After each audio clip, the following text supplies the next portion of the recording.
Hello everyone, आज हम पढ़ेंगे partial pressure of oxygen and carbon dioxide के बारे में। चलिए करते हैं start. Partial pressure of oxygen and carbon dioxide पे इसकी ना एक मैं ट्रिक बताती हूँ, ए स्क्वायर और डॉट। ठीक है, ए स्क्वायर को अब हम इस इक्वेशन को खोलते हैं भाई, ए डी ओ और टी। ए पे क्या आ जाएगा हमारे पास, एटमॉस्फेरिक प्रेशर। ठीक है, और ए में क्या आ जाएगा हमारे पास, एल्वियोलाई। और यहाँ पे क्या आ जाएगा हमारे पास, डीऑक्सीजनेटेड ब्लड। और यहाँ पे हमारे पास क्या आ जाएगा, टिश्यू आ जाएगा। ठीक है, अब एटमॉस्फेरिक प्रेशर में ना ये आ जाएगा हमारे पास ऑक्सीजन एंड कार्बन डाइऑक्साइड में। देखते हैं, ऑक्सीजन में आ जाएगा 159 और कार्बन डाइऑक्साइड में 0.3। भाई ये वाला ना आपको याद रखना पड़ेगा, 159 0.3 159 0.3। ठीक है, एल्वियोलाई में क्या आ जाएगा हमारे पास, यहाँ पे भी भाई ऑक्सीजन ज़्यादा आएगा 104, और यहाँ पे क्या आ जाएगा हमारे पास 40। अब यहाँ से हमारे प्यारे से 40 की कहानी स्टार्ट होती है। अब यहाँ पे डीऑक्सीजनेटेड ब्लड में ऑक्सीजन क्या आ जाएगा, 40 आ जाएगा। और यहाँ पे कार्बन डाइऑक्साइड ऑक्सीजनेटेड ब्लड में कम हो जाएगा, यहाँ पे क्या आ जाएगा, 40 आ जाएगा। ठीक है, 40 40 और 40, ये आपको ना एक ए बनाना है यहाँ पे 40 का। ठीक है, एल्वियोलाई से लेकर ऑक्सीजनेटेड ब्लड तक। और टिश्यू पे क्या आ जाएगा हमारे पास, यहाँ पे आ जाएगा कार्बन डाइऑक्साइड अब डीऑक्सीजनेटेड ब्लड में ज़्यादा होगा और ऑक्सीजनेटेड ब्लड में कम है तो 40, और यहाँ पे क्या आ जाएगा 45। टिश्यू में भी कार्बन डाइऑक्साइड कितना हो जाएगा ज़्यादा, 45। ठीक है, 45 और 45।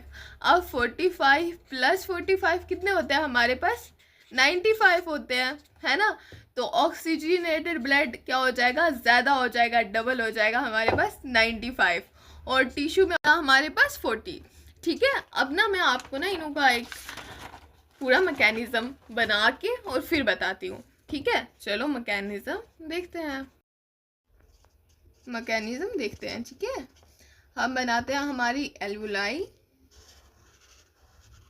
भाई एल्वियोलाई ना लंग्स में होती है। ठीक है, ये आ गया हमारा दिल, हमारा हार्ट। वैसे हार्ट पता नहीं कैसा बना है, बट चलो हार्ट। और ये हमारे पास क्या आ गया, हमारे टिश्यू। बाहर वाली atmospheric pressure, partial pressure of oxygen 159, partial pressure of carbon dioxide 0.3।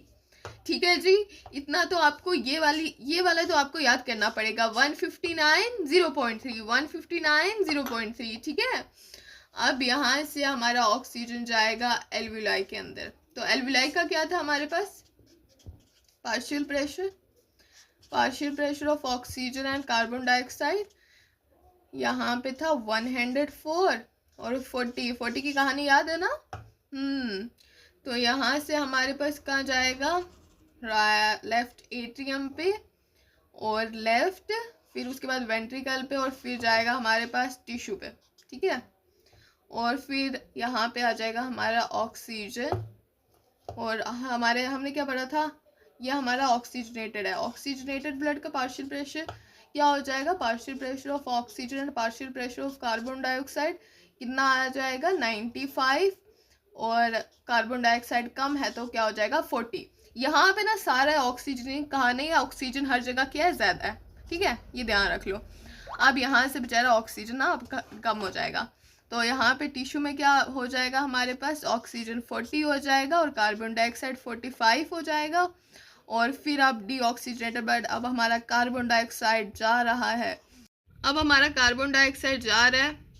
कहाँ जा रहा है हमारा कार्बन डाइऑक्साइड, राइट एट्रियम पे।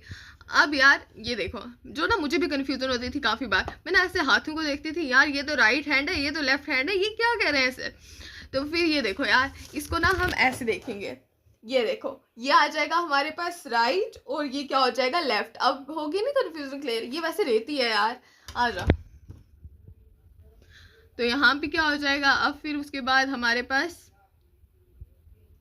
राइट एट्रियम से यहाँ पे आ जाएगा, ये हो गया, और फिर यहाँ से जाएगा यहाँ पे लेफ्ट में, वेंट्रिकल पे जाएगा एल्वुलाई से, और फिर उसके बाद ये पूरी बॉडी में क्या करेगा, ऐसे फ्लो करेगा। और डीऑक्सीजनेटेड ब्लड का हम देखते हैं, डीऑक्सीजनेटेड ब्लड में क्या होता है हमारे पास, हमने देखा था फिर से हमारा क्या हो गया, ऑक्सीजन कम होगा तो कितना 40, और कार्बन डाइऑक्साइड कितना हो जाएगा, पार्शियल प्रेशर 45, ठीक है, partial pressure of oxygen and partial pressure of carbon dioxide, ठीक है ना। ये क्लियर हो गया ना आपको, ए स्क्वायर डॉट। अब कोई भी बोलेगा भाई क्या होता है partial pressure of oxygen and carbon dioxide, अब एनसीईआरटी से भी एक बार देख लेते हैं भाई। देखो, respiratory gas oxygen and carbon dioxide, atmospheric air 159, 0.3, alveoli में 104, 40 की कहानी स्टार्ट। ए बनाना है हमने, 45 + 45 95, और टिश्यू क्या हो जाएगा 40। और ये मैकेनिज्म मैंने आपको बताया भी था। यहाँ पे अभी मैं गंदी नहीं कहता चाहती हूँ एनसीईआरटी, तो चलो देखो यहाँ पे क्या हो जाएगा, partial pressure of oxygen 104, partial pressure of carbon dioxide 40, ठीक है, ये देख लो एल्वुलाई में है। और एटमॉस्फेरिक में है, मैं पेंसिल लेती हूँ एक, यहाँ पे एटमॉस्फेरिक में तो हमने देखा ही था, partial pressure of oxygen 159, partial pressure of carbon dioxide 0.3, ठीक, ये ना पल्मोनरी वेन से ही जाएगा। ये आपने कोई ऐसे बॉडी फ्लूइड एंड सर्कुलेशन में पढ़ेंगे अच्छे से हम, यहाँ से जाएगा। और ये देखो सिस्टमिक आर्टरी से कैरिंग ऑक्सीजनेटेड ब्लड, और कहाँ पे लेके जाएगा, पार्शियल प्रेशर ऑफ ऑक्सीजन, ये यहाँ से ऑक्सीजनेटेड ब्लड का 95 और 40 सिस्टमिक आर्टरी से जाएगा, पहले पल्मोनरी वेन, फिर उसके बाद क्या आ जाएगा, सिस्टमिक आर्टरी से कैरिंग ऑक्सीजनेटेड ब्लड, फिर कहाँ पे बॉडी टिश्यू तक पहुँचाएगा ऑक्सीजन, और फिर सिस्टमिक वेन से चला जाएगा वो कहाँ, वापस चला जाएगा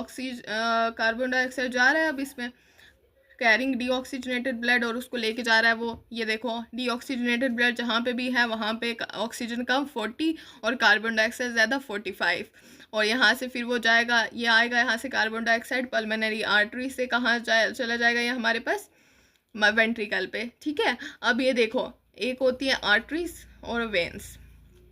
आर्टरीज का मतलब क्या होता है, वेन्स का मतलब होता है वो एल्वुलाई के पास लेके जा रही है, और आर्टरीज टिश्यू के पास ले आ रही हैं, ठीक है। चलो, और ये था हमारा मैकेनिज़्म। और ये आई होप आपको ये पार्शियल प्रेशर ऑफ गैस के बारे में, ऑक्सीजन एंड कार्बन डाइऑक्साइड के बारे में जो भी कन्फ्यूज़न है वो क्लियर हो गई होगी। So thank you so much. इसके मैं टेलीग्राम पे आपको नोट्स अच्छे से बनाए हुए मैं प्रोवाइड कर लूँगी। Thank you so much. Like share and subscribe to my channel.